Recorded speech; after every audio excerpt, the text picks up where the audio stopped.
If you allow me, I'll say a few words because of some young people here in English, because this is very relevant for them, as well as it is for us.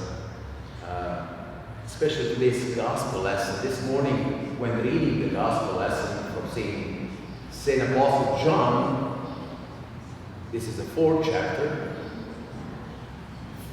This is my personal preference. It falls among 3 or 4 most beautiful gospel encounters or lessons. Again, my personal preference. It is so abundant with message. It would take us days to go from one verse to another. It's full of theology. It's full of messages to you and me. How to get saved. What it truly means to be saved. How do we obtain salvation? How is it that we come before Christ? Or maybe how is it that we go and evangelize? How do we do that? Being Orthodox, being maybe credo Orthodox. How do we do that? How do we go to people and try to bring them the way she went back to her brothers and sisters? By the way, she was an outcast. She was a sinful woman. Christ told her being God, he saw everything. When he told her that to go and call her husband so he can talk to that boat, at the same time she said, I have no husband. And then he said, you said it correctly. You had 5, and the one you're living with right now is not your husband. So that was, you can only imagine how hated she was in her community. Another thing is that she came to this well that was outside of the city of Sychar. Today the city is called Estar. It's still there, northern part of Israel. I have to give you some history is very important. So after Solomon and his son, kingdom fell apart. And it fell apart in 2 major kingdoms. Northern kingdom that encompassed 10 major tribes of Israel, and it was called the Kingdom of Israel. And the southern kingdom that was called the Kingdom of Judah. And the southern kingdom had only the tribe of Judah and Benjamin. So northern kingdom had this exact part, Samaria, as their capital. And the city also was called Samaria or Sychar as main city capital. That happened in 10 centuries before Christ. So 10 centuries before Christ, kingdom fell apart. Then in 722, if I remember correctly, Assyrian army came and conquered the whole land, forced Jewish people to exile all over. They scattered them all over. Some historians say that only 1/5 of the original indigenous people in that area stayed. Everyone else was forced to exile, and then Babylonians and other ethnicities were brought in and settled in that area. This is something similar that happened to Serbian people in Kosovo and Metohija. They were forced to exile in 1690, going northbound. Then tribes from the surrounding mountains settled down and took over. And thus the problem we have nowadays. Anyway, those people who stayed there mixed with these Babylonians and different ethnicities, bringing different religions, spoiling the original religion, and now we have a syncretistic religion all of a sudden. Jewish people from the southern part of the kingdom hated the Samaritans, people from Samaria, because Now, their faith was not correct. They believed in something completely different. Even though they had some common ground, how to pray, they had the knowledge of a Messiah that is about, that still was waited by them to come and save the world and reestablish the kingdom and so on and so on. I have to fast forward this. But, just quick history. They hated each other. They hated each other so much that they would never even talk to each other. They would never use common utensils, so to say. This is why when Christ came to this well, and asked this woman to fetch him some water, she said, how is it that you, being a Jew, ask for me? Number one, a woman. This is very important today as we celebrate Mother's Day to recognize. Please, I have to say this, it's not going to sound politically correct. No other, hold me responsible, no other religion in the world holds a woman in such a high regard as Christianity. And we see the very proof here today and throughout the history, but especially here and today. Christ comes. First of all, she's a woman. She's a Samaritan woman. So infidel. First of all, they never associate.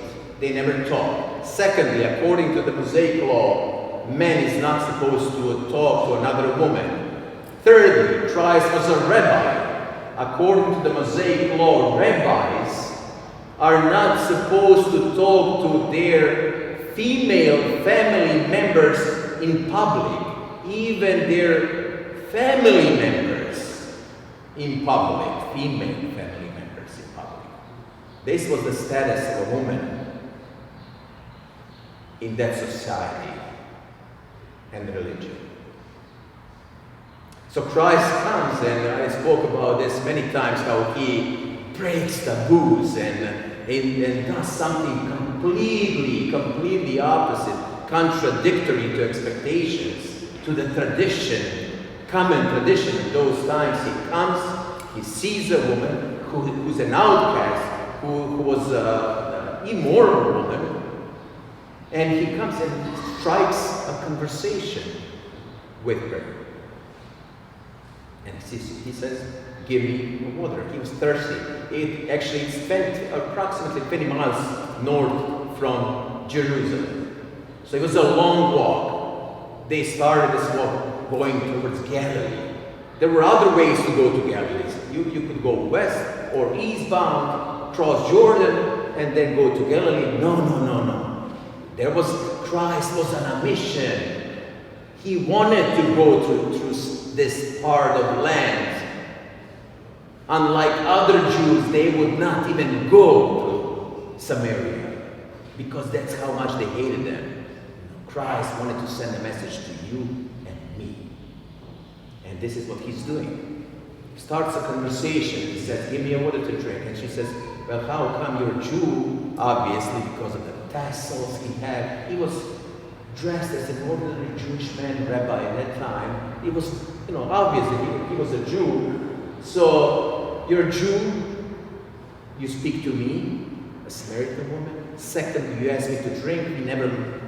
You would never use the same cup as it would make you unclean, ritually unclean. You would have to go through a period of 7 days of purification if you touched an infidel person or something that was used by an infidel. So now you're asking me to fetch a water, and so he strikes a conversation. And it came to my mind this morning, I'm not sure who or when said this, but it's beautiful. A poet, English poet, said that God formed us, sin deformed us, world conformed us, but the gospel informed us that Christ can transform us. And we see the transformation right there. Today, we see the way someone's transformed. It's not by you or me judging them, hating them, having resentment towards them because they're different. It's by loving them. So Christ strikes a conversation, finds a common ground. We are both thirsty. She comes for water. I need water too. I'm thirsty. Give me water. And then they start talking. And then he tells her past. And then she tells, well, you Jewish people say we need to pray in Jerusalem. We think we need to pray at this Mount Gerizim. So some differences, but we still believe in Messiah. So he finds a common ground. This is how you evangelize people. Christ dismisses her ignorance. She had no idea who he was. She had no idea. For Tini, he was just an ordinary Jewish rabbi. She was expecting to be scolded by him, at least. So he dismisses her ignorance. He dismisses her indifference. Because if you pay attention to the dialogue, she was like lightly dismissing him. How come you, or are you greater than Jacob? He was almost in a condescending way she responded to him. Are you greater than our forefather Jacob? And so on. And how, you don't even have a bucket. How do you even plan to give me the water that you talk about? So she was kind of, almost irony we see her. So he dismisses her ignorance. He dismisses her indifference. He dismisses her immorality. Nothing matters. He dismisses immorality, knowing that she was a born person. And this is how you bring someone to Christ. Not by pointing your fingers towards people, but by loving them and slowly working with them in your families, neighborhoods, people that you encounter the same way Christ encountered this woman. And again, I could talk about this, not me, not because I know, but it's so beautiful, the whole conversation. But I'm gonna just point out to one more thing. Please forgive me. And that is, after she realized, and after that in front of her was not an ordinary man or Jewish or Jew or rabbi, he called him a prophet. And then she said that they're waiting for Messiah. She too is waiting for Messiah. And he said, it is me. It is I talking to you. I am the Messiah. So why this is important? Listen. Christ did not choose to go to the Temple of Solomon, in front of Sanhedrin, to the synagogue. He did not choose to go in front of the social elites in Jerusalem to declare himself a Messiah. This is the first time Christ called himself a Messiah. Before that, we heard it from St. John the Baptist, some of his disciples. Christ would always keep silent. He would not respond to them, calling them the Son of God. You're the Messiah.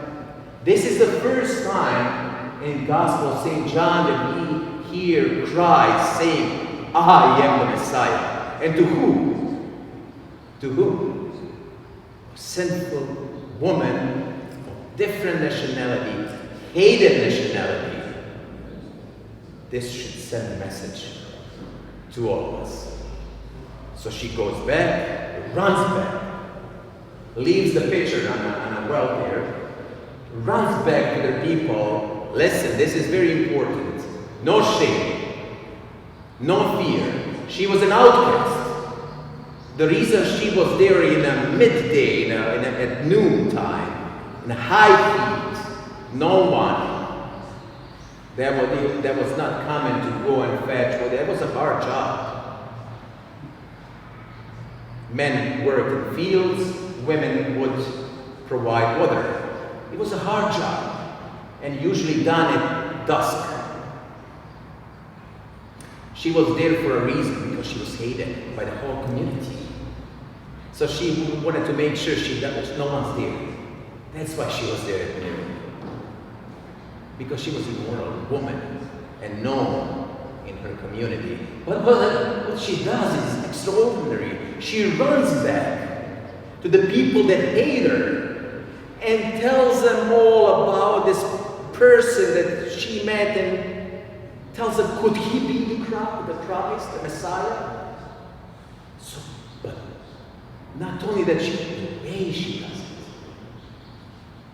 Someone comes to you that you hate, that you distrust, and tells you something, you'll disregard it really right away.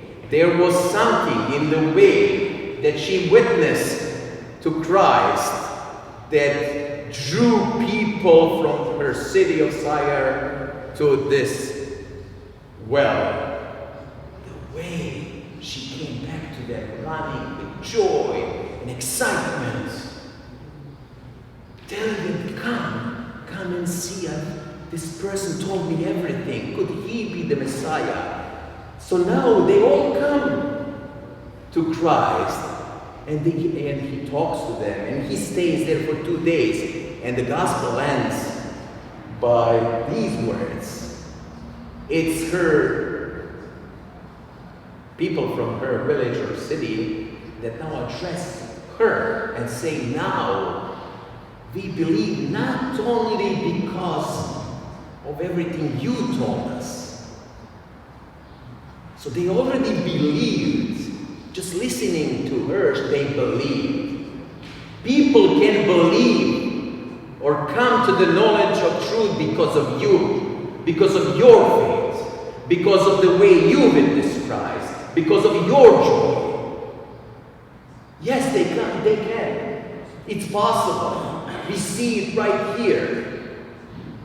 So they say, not only because of your testimony, but we've got to see him. He was with us 2 days. He is the Messiah. She is we call her in the church equal to the.